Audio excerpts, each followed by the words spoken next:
applications for earning $35,000 a year. That would spend my entire paycheck in one night with crack. So after my pay was gone, I would go to the bank and I started to keep my savings. Who turned down to crack? An old girlfriend of mine, one evening, had invited me to take a ride with her.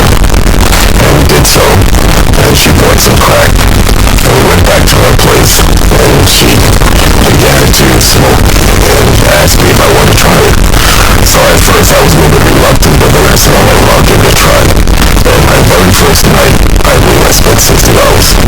The next morning, I was at the bank's door before it opened, and I spent another $400. Tell me what it was like that first blast. It's unlike anything I've ever experienced in my life.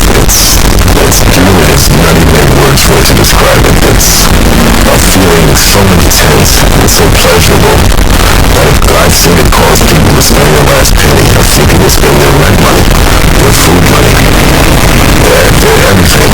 You mean from that first time you were gone? Yes. The first hit to me was so immense and so unlike anything I'd ever had in my life. I just had to try it again. Had you ever had any involvement in drugs leading up to that? Well, having lived in California for a few years and having been with the Hollywood set, I had tried cocaine on occasion. And crack is something that will cause you to put cocaine down. Crack is so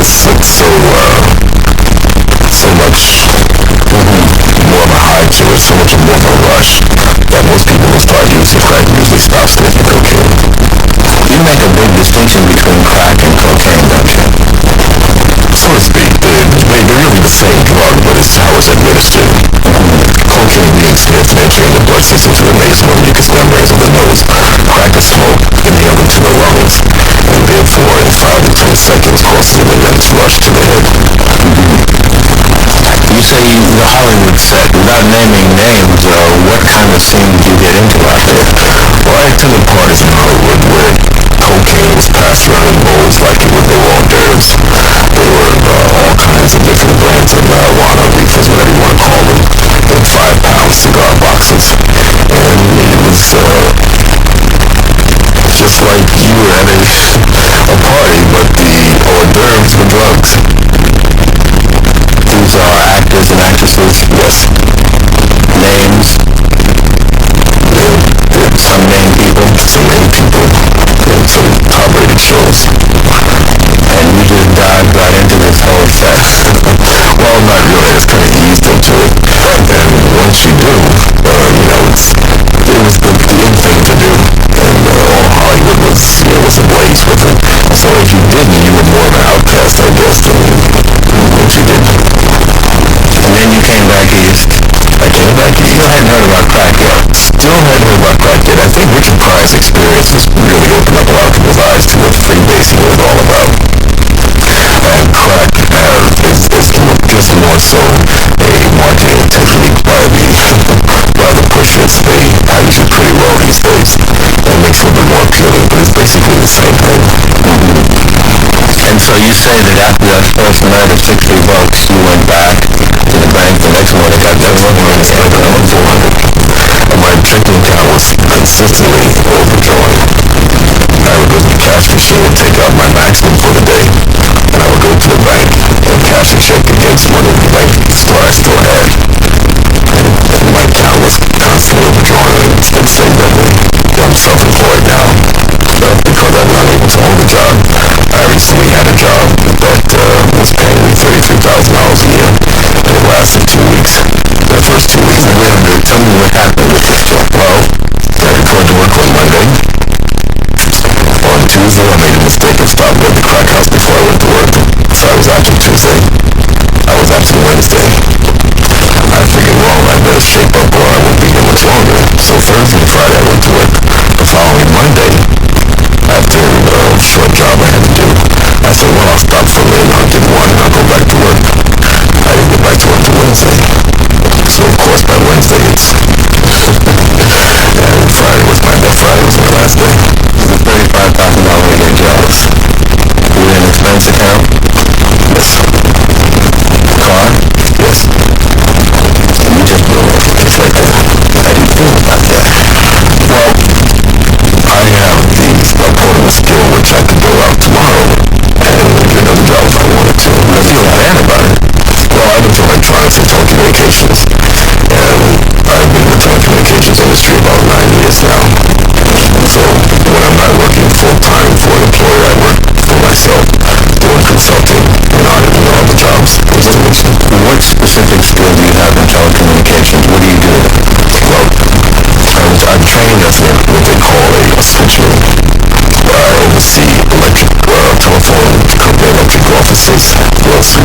systems.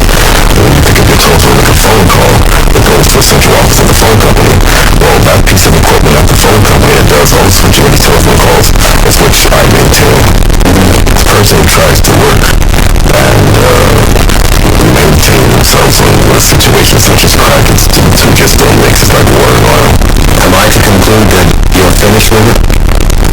No, don't conclude that. I probably now, on the average, spend $100 a day. It's about 2 o'clock now. Have you had any today? Not yet. Not yet? Not yet. But you can believe when I leave here, it's probably my next stop. But you're a well-educated man. You have some experience in engineering. Yes. You have earning power, obviously. Why would you be familiar with this stuff? You can stand by and see what's happening to your own life. I used to say the same thing. I used to witness people who were close to me have their lives destroyed by it.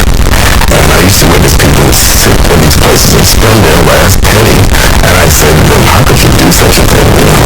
But once you have tried it, you become the anchor banker, you understand that really it's that much of a feeling or a sensation that it causes. It has wrecked lives, careers, broken up homes. It's just something you can't really describe. What kind of shape is your life in now?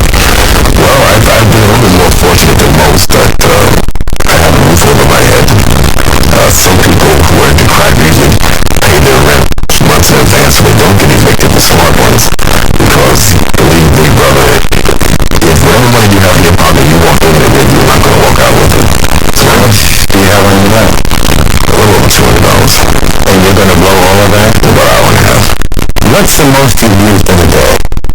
The most I ever spent was $1,300 in 6 hours. $1,300, $1,300 in 6 hours. I can't even describe it. I defy anyone to try it. Tell me it's like the most pleasurable thing they've never experienced in their life. However, I would never tell anyone to take it. But once they have, I did and tell me that it's not the best feeling they've ever had. You love it, don't you? No, I don't know if I'd say I love it, but once it's the best feeling you've ever had, you know what most people automatically think. But it's better than that? Yes. It's better than that. And you must love it. It's just nice. Now, I'm going to come down hard on you. Crack has made you its punk, hasn't it? It's got you running. It's got your nose open. It's your master. You admit that, just like that, sure. Some people won't, but I know a lot of people will undercover crack users or in the closet. But I have no qualms about saying that. Do you know anybody who uses crack and controls crack rather than vice versa? No. Crack is the boss. They will make you crack up. Crack is the boss. When you take that hit, that second voice that starts talking to you is now in control. You're not yourself anymore. You get up in the morning and that's the first thing you think about? Sometimes I dream about it. In going to these crack houses, you've probably seen some horror stories. You probably have a whole list of them, don't you? Well, unfortunately I do. And I've seen some people as young as, I would say, probably 16, 17 years old. I have been in a crack house on occasion where a young girl came with her father, and she could have been no more than 16, 17 years old. And she says, no, daddy, it's my turn to run. I've been in a crack house where I saw a girl in a Catholic school uniform come in, and she could have been no more than 16 or 17 years old. And she bought some crack and left. And she didn't even go home and change clothes first, or even send someone else for her. She came herself. I've seen telephone repairmen, equipment and all, in crack houses. I've seen security guards in crack houses. I've seen transit workers in uniform in crack houses. And I guess it disturbs them not to be there because they are there sitting smoking away. I've seen people come from New Jersey, go to a crack house, gas tank on empty, and can't even get home. I've seen people go to lunch and then go back to work. I personally have smoked crack in Harlem Hospital in the ladies' room with a girlfriend of mine who used to work there. I've seen women who will come to a crack house with their children and have them wait outside 8, 9 o'clock at night. Have the children wait outside. Children 4, 5, and 6 years old are standing outside waiting for their mothers, and the mothers inside smoking on his crack. I seen that girl one day brought her baby to the crack house, and she was in such a rush to get high that she couldn't wait 20 minutes to cash her check. She pointed her child to the crack man and says, "Please give me a dime. I'll be back in 20 minutes, hold my baby." On her child, that's $15. Bob Williams died not long after the interview I did with him.